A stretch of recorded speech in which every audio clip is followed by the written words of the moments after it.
अगर आप चाहते हैं पीसीएम भोजपुरी म्यूजिक के ऑडियो वीडियो सबसे पहले आप तक पहुंचे तो लाल बटन दबा के चैनल को सब्सक्राइब करें और बेल आइकन दबाना ना भूलें। प्रेम से बोलिए सच्चे दरबार की।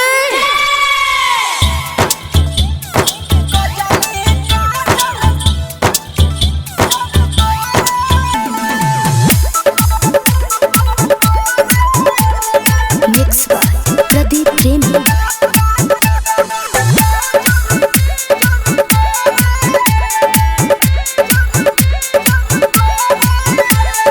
डोहिनी से बहरी डरेले, डोहिनी से बहरी डरेले, कजली काजर करेले, कजली काजर करेले।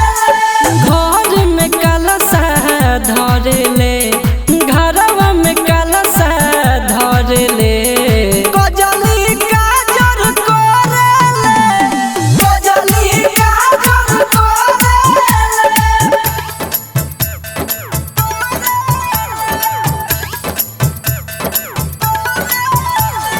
डीजे रुपेश भेलामा।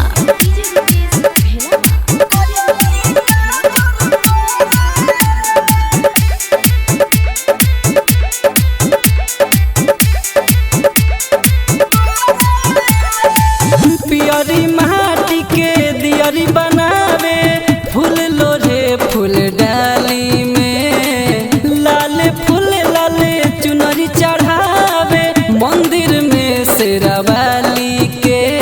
प्रेम से बोलिए सच्चे दरबार की।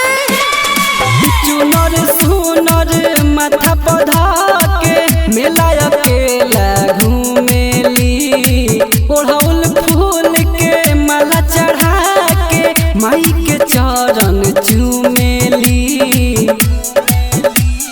मैया के पैया पड़ले, मैया के पैया पड़ले, कजली काजर करेले, कजली काजर करेले।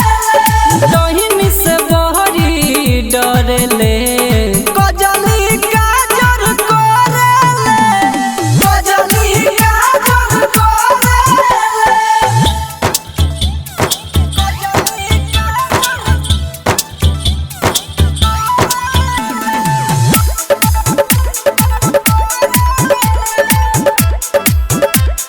Perfect recording studio Motihari.